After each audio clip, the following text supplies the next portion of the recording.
Senja bayangan wajahmu meraju menggugah lagu. Assalamualaikum warahmatullahi wabarakatuh. Cerita Pocong Hitam kali ini adalah versi Pemalang, karya dari Restu Wiraatmaja. Buat yang belum mendengarkan versi sebelumnya, link videonya sudah saya taruh di deskripsi video ini. Pocong hitam yang meneror warga desa di Pemalang ini adalah kiriman dari seseorang yang melakukan praktek pesugihan. Dia mencari tumbal janin bayi dengan cara menyuruh pocong untuk meneror ibu-ibu hamil.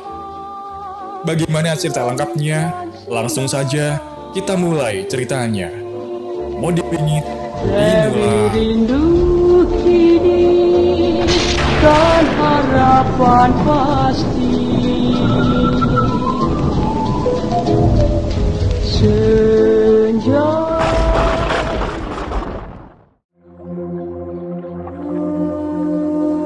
Pemalang, tahun 1985. Desa M. Saat itu, kebudayaan menjadi hal yang sangat relevan dan bersifat dinamik di daerah ini. Karena itu, Narsum mengawalinya dengan pengenalan budaya di daerahnya. Dulu, kalau ada kawinan, tari selendang jadi acara intinya. Tari selendang adalah ciri khas dari daerah Pemalang ini sendiri. Penggabungan dari ragam gerak daerah Sunda, Banyumas, Yogyakarta, dan Surakarta. Namun, di tengah merebaknya kesenian dan kebudayaan di Pemalang, terdapat teror yang mengerikan. Kalau ada yang mengetuk pintu malam-malam, jangan dihiraukan ya, ucap Mak Sri. Mak Sri mempunyai anak perempuan yang baru saja menikah, namanya Lili. Selang 3 bulan pernikahannya, Lili dikabarkan mengandung bayi hasil pernikahannya dengan pemuda asal Jakarta bernama Bram. Mungkin nikah muda bukan hal yang lumrah untuk zaman dahulu. Asalkan ada kemantapan di antara keduanya, pernikahan bisa dilangsungkan atas dasar suka sama suka. Mak Sri mengingatkan kepada Bram agar menjaga Lili ketika maghrib mulai bergema. Saat itu, orang yang hamil sangat mempercayai mitos yang beredar. Pocong Ireng sendiri baru diketahui ketika salah satu warga yang tak sengaja melihatnya di depan rumahnya. Pocong Ireng itu mencari tumbal. Incarannya yang terutama adalah bayi yang dikandung oleh ibu-ibu hamil di desa itu sendiri. Banyak wanita hamil yang stres. Ada yang keguguran, kontraksi yang berlebihan, bahkan memutuskan untuk pindah rumah dan hidup di daerah lain agar teror itu tidak merebak dan mengganggunya secara terus-menerus. Secara berkala, mereka yang percaya akan pesugihan mengira Pocong Ireng ini jadi-jadian dan hanya bisa dilepaskan kedoknya jika kedapatan perbedaan di antara kehidupan sosialnya. Konon, si pelaku Pocong Ireng ini memainkan perannya dari kejauhan dan mengambil tirakat dari luar kota. Bisa dibilang, dia melakukan persetujuan dengan mengorbankan seseorang untuk awal terjadinya kerjasama di antara Debit dan juga dirinya. Apa persyaratannya? Si pelaku harus mendiami dan bertirakat di salah satu gunung di Jawa Barat. Lalu, dia harus menyetubuhi putrinya secara keji. Sesudah itu, dia memaksa putrinya untuk meminum darah ayam cemani hitam yang digorok lehernya menghadap timur di tempat yang tak pernah diketahui letaknya. Jika sudah, si putri atau anaknya itu tidak boleh keluar dari rumahnya sebelum waktu yang ditentukan. Isu teror ini sudah berkelanjutan dari mulut ke mulut. Namun, hanya sedikit saja yang tahu. Itu pun hanya beberapa warga yang ingat. Karena urban legend ini memang sudah tersohor di awal tahun 2000-an. Mak Sri selalu membuat pagar gaib di depan rumahnya dengan menyipratkan air dari bekasan cuci beras dengan menggunakan 4 helai batang padi yang belum tua warnanya. Hal itu supaya si pocong tidak mendekat dan hanya tertahan di depan rumahnya saja. Namun, beberapa warga lainnya sempat kesal dengan tingkah Mak Sri. Kamu mau percaya itu? Berbagai fitnah dilontarkan oleh para warga terkait kemunculan Pocong Ireng. Mak Sri itu yang bikin perpecahan. Tanpa dirasa, hal ini terdengar ke telinga Lili dan Bram. Mereka agak resah mendengarnya. "Mak, sudah selesaikan. Itu hanya mitos, Mak," ucap Lili. Mak Sri hanya terdiam sambil terus melanjutkan pekerjaannya untuk menyiparkan air itu di depan rumah Lili dan Bram. Namun, siapa sangka, si Lili termakan buayan para tetangga rumahnya. Kalau si ibunya telah gila dan mempercayai mitos akan kemunculan pocong ireng. "Sudah ya, Mak. Aku tidak butuh itu. Itu mitos." Lili mendorong ibunya hingga terjatuh. Baskom atau wadah pun terlempar hingga tangannya terkilir. "Li, kamu kenapa? Ini ibumu." Jelas Bram. Bram membantu membangunkan ibu mertuanya. Tangannya yang terkilir dia urut dengan menggunakan minyak lentik atau goreng. Lili masih tak peduli. Masa bodoh dengan mitos kuno yang beredar. "Dok, itu bukan mitos," ucap Mak Sri. "Mak, Lili malu jadi omongan tetangga," jelasnya. Mak Sri hanya menundukkan pandangannya. Begitu pula Mas Bram yang tampak kecewa dengan tingkah Lili yang berada di luar batas. Kekecewaannya tetap tak bisa diungkapkan karena takut akan menjadi beban pikiran istrinya, Lili. Bram mengantarkan ibu mertuanya, Mak Sri, untuk pulang ke rumahnya yang tidak jauh dari tempatnya. Lili hanya bersikeras melakukan hidupnya dengan normal tanpa ada gangguan. Bukan itu yang dimaksud Mak Sri. Sempat-sempatnya dia melakukan ide bodoh bukan berarti tidak bermakna.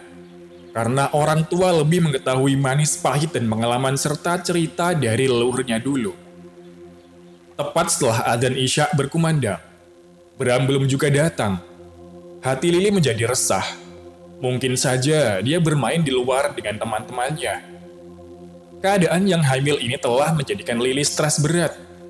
Mana lagi dia masih kepikiran dengan perkataan tetangga yang menyebut ibunya sendiri gila.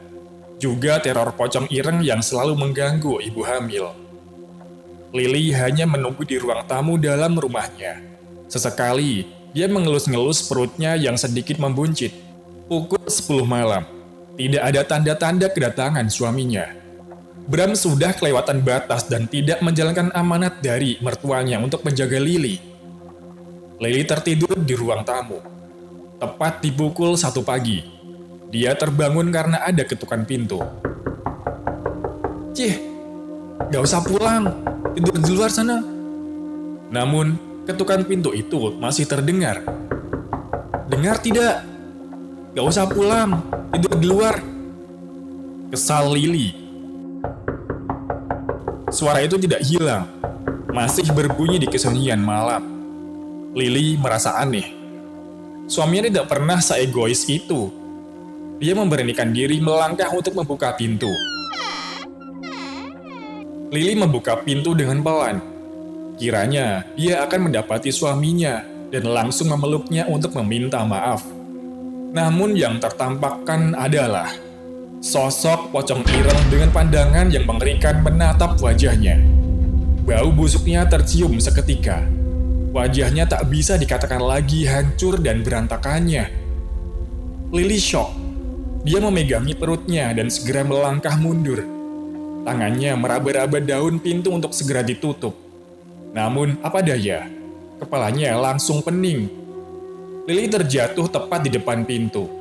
Subuh harinya, Bram terkejut melihat istrinya tertidur di depan pintu depan rumahnya. Darahnya berceceran dari kakinya. Kemungkinan besar ada kontraksi di perutnya. Lili segera dibawakan ke dukun bayi. Barangkali cara ini lebih efektif. Isu terornya Lili oleh pocong ireng menyebar luas. Para warga membenarkan teror itu ada. Kata dukun bayi itu pada Bram, "Istrimu kebanyakan pikiran. Bayimu masih bisa diselamatkan, tapi si pengganggu itu bakal mengejar-ngejar," ucapnya. Lili masih shock. Dia takut kehamilannya akan gagal, manakala sosok itu masih menerornya. Dia masih teringat dengan perkataan ibunya. Sosok itu benar-benar ada. Tapi untuk apa menyerang orang hamil? Seketika Lili dan Bram kembali ke rumahnya. Dia mendapati ibunya sedang menyiapkan air yang kemarin tidak sempat dituntaskan. "Mak," ucap Lili. Ibunya tersenyum, lalu kembali melanjutkan tugasnya. "Mak, masuk ke dalam. Lili mau bicara," ucap Bram. Mak Sri masuk ke kamar Lili. Dia mendapati Lili lemas tak berdaya. "Bram, kesini!" teriak Mak Sri. "Iya, Mak," ucap Bram. "Apa amanatku ke kamu?" tanya Mak Sri. "Jaga istriku." "Bagaimana, sudah dijaga belum?" tanya Mak Sri. "Tapi Mak," sela Bram. "Bram, pocong hitam itu nyata. Jangan dimainkan. Jangan hiraukan mulut tetangga, ya." Kesal Mak Sri. Bram seakan mendapatkan sebuah peringatan besar untuk mengevaluasi dirinya sebagai suami. Lili yang masih terbujur kaku hanya bisa mengelus perutnya. Dia trauma berat. Mak Sri mendekati tubuh Lili yang sedari tadi lemas. Wajahnya sangat pucat. "Mak, minta maaf ya," ucap Lili dengan suara lirih. "Nak, jangan merasa salah. Perbaiki titah yang sudah diucapkan. Mak, pocong itu jadi-jadian," tanya Lili. "Pocong kui pesugihan saking gunung. Korban akan digadaikan dengan kekayaan. Namun syaratnya sangat ekstrim dan berbahaya," ucap Mak Sri. "Apa itu, Mak?" tanya Lili. "Seng mulakne rasah ngerti awet jejeran mayat. Pocong kui bakal dadi urunan kang ditrahke ing anak putu," jelas Mak Sri. "Hah? Ungkapan apa itu?" tanya Lili. "Intinya, jika telah mengawali, semua yang tercium seperti mayat akan didatangkan. Lalu jika gagal, maka akan berimbas pada anak cucu-cucunya," ucap Mak Sri. "Berarti rumah ini?" tanya Lili. "Sudah bau mayat." Percakapan terhenti. Mak Sri kembali ke depan rumah. Mak Sri kembali menjiparkan air itu di depan rumah Lili. Para tetangganya bisa melihat tanpa ingin mengganggunya. "Sri, apa itu?" tanya warga. "Air untuk menghilangkan bau mayat," jelas Mak Sri. "Buat apa?" tanya warga. Mak Sri terdiam sejenak. Dia melihat tubuhnya yang sudah tua renta. "Kamu percaya titah leluhurmu?" tanya Mak Sri. "Titah apa, Sri?" tanya balik salah satu warga yang sangat ngeyel dengan penjelasan Mak Sri. "Masukkan sandal, baju kamu dan anakmu jika matahari telah tenggelam." Perkataan itu membuat panik seluruh warga sekitar. Titah leluhur yang disebarkan dari mulut ke mulut, lewat buyut, nenek, kakek, saudara, tidak mementingkan keadaan zaman dan kapan waktu telah bergulir. Aturan tetap menjadi pondasi. "Srengenge wes suruk." Ucapan itu sekarang sering terdengar oleh setiap warga. Mereka bergegas masuk ke rumah. Seluruh barang yang berada di luaran segera dimasukkan ke dalam untuk mencegah ambuan mayat. Hingga malam tiba, tidak ada warga yang berkeliaran. Mereka saling menatap jendela mereka. Siapakah yang malam ini akan diteror? Diketuk pintunya berkali-kali, hingga membuat kepala pening dan pusing.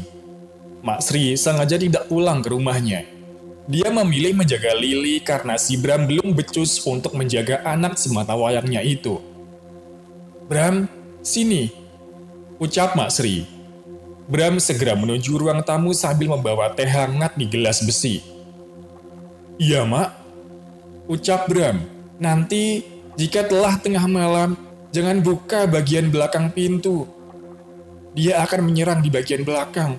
Jika masih mengganggu, siram air ini lewat lubang bawah pintu," ucap Mak Sri sambil menyerahkan wadah berisi air khusus itu. "Siap, Mak. Mama mau kemana?" tanya Bram. "Istirahat." Bram kerap kali merasa bosan. Dia kadang ingin membuka pintu dan menghadiri opera di desa sebelah. Namun semenjak kemunculan pocong ireng, segala aktivitasnya terhenti. Tepat tengah malam, keheningan itu terputuskan. Mak Sri tertidur pulas di ruang tamu. Bram sesekali menengok kamar istrinya. Semua aman, tapi suara ketukan itu memecah belah kenyamanannya. Suara ketukan pintu itu terdengar jelas oleh Bram. Asalnya dari belakang rumahnya. Bram mulai tidak tenang. Dia ingat titah dan amanat mertuanya. Tangannya ingin membangunkan tubuh mertuanya agar segera membantu ketakutan ini. Mak, ucap Bram dengan lirih. Tidak ada jawaban, tidak ada seruan, hanya ketukan misterius dari balik pintu di belakang rumah.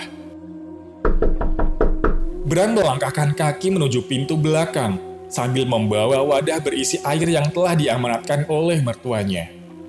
Suara ketukan pintu itu masih terngiang-ngiang di telinga Bram.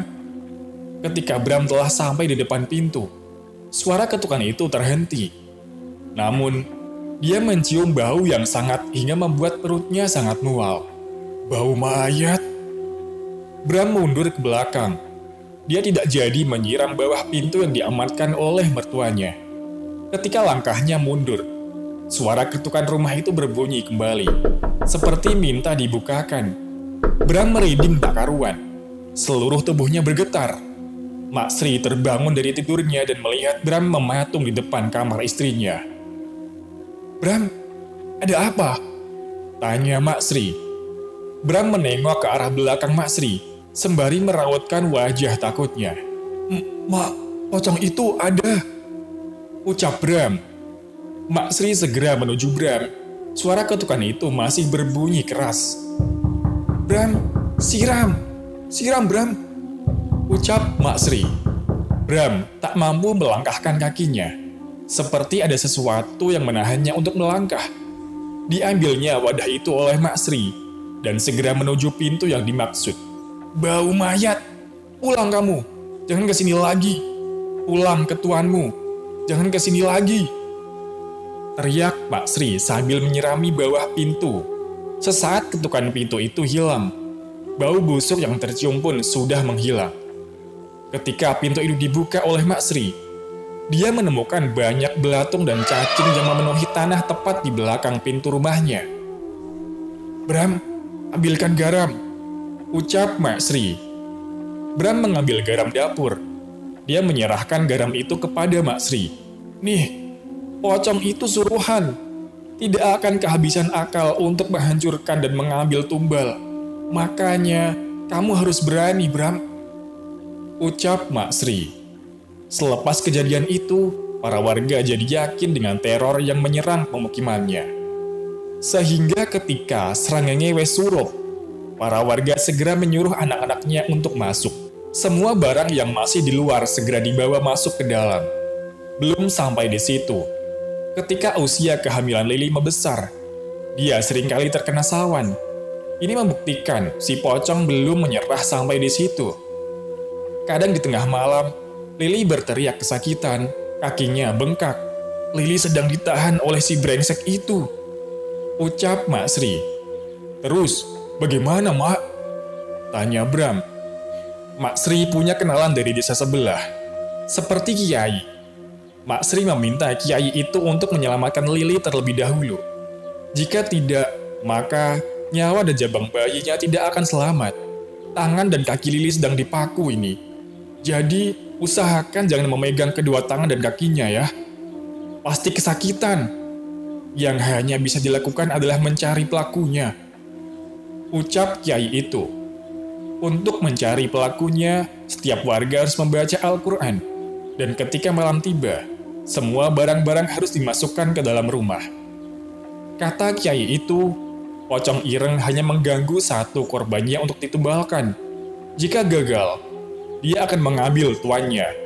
Itulah perjanjiannya. Ditambah bambu kuning, mau besar atau kecil, katanya untuk mencegah pocong itu masuk dan mengganggu warga. Kiai itu meminta obat khusus untuk menyerang balik tuannya. Katanya, jika pocong ireng itu berkeliaran, posisi tuannya akan lemah. Ditempatkannya Kiai itu di ruangan penyimpan bahan makanan. Ciri-ciri pocong itu datang adalah dengan gemuruh suara angin, bau busuk mayat dan ketukan pintu. Benar saja, pocong itu masih mengetuk bagian belakang rumah Lili. Mak Sri menyarankan agar Bram fokus menjaga Lili. Sedangkan Mak Sri menuju ruangan Kiai itu sedang bersiap menyerang tuan dari pocong ireng itu. "Sudah datang," ucap Mak Sri dari bibir pintu ruangan itu. Suara ketukan pintu itu terdengar jelas ditambah dengan suara gemuruh angin. Lili berteriak kesakitan. Mak Sri panik tak karuan. "Jangan dipegang kaki sama tangannya. Lepaskan," teriak Kiai itu pada Mak Sri. "Bram, lepaskan," teriak Mak Sri.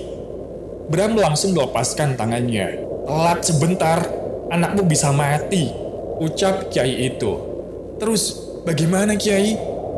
tanya Mak Sri. "Diam dulu, tuanya sebentar lagi ketahuan." Mak Sri tak bisa berbuat apa-apa.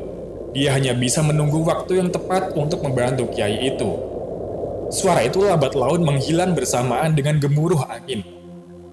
"Sudah selesai," ucap Kiai itu. "Maksudnya bagaimana?" tanya Mak Sri. Kiai itu keluar dari ruangan tempat dia bermeditasi. Mak Sri menyuruhnya menuju ruang tamu untuk menjelaskan. "Sri, jangan sampai kamu buka pintu belakang jika matahari telah tenggelam. Sudah jebol ini. Cari bambu kuning untuk menahan," jelas Kiai itu. "Lili, bagaimana Kiai?" tanya Mak Sri. "Bakal sembuh," jawab Kiai itu. "Pocong itu bentuk pesugihan yang mengambil jabang bayi. Perhatikan juga suaminya. Jangan sampai sering keluar malam. Lili sudah tercium bau mayat oleh pocong itu. Dia akan segera diincar. Selipkan cemiti di kantong depan ya," jelas Kiai itu. "Tuannya bagaimana?" tanya Mak Sri. "Bakal ketahuan sendiri," ucap Kiai itu. Beberapa hari kemudian, warga dikejutkan dengan penemuan pocong ireng di perkebunan. Namun dia tidak menyentuh sedikit pun tanah di desa yang telah terpagar bambu kuning. Pocong ireng itu tidak bisa masuk ke dalam pemukiman warga. Hingga perjanjian awal yang disebutkan, jika gagal memberi tumbal, maka keluarganya yang akan terambil. Satu persatu, keluarga dari tuan yang melakukan pesugihan pocong ireng itu meninggal. Awalnya, dia jatuh miskin. Lalu lambat laun, dia meninggal dengan tidak baik. Diketahui, pelakunya telah lama melakukan praktek ini dan mengorbankan 3 orang anaknya. 1 sebagai syarat ketika pertama kali melakukan perjanjian. 2 lainnya berangsur-angsur sesuai keadaan.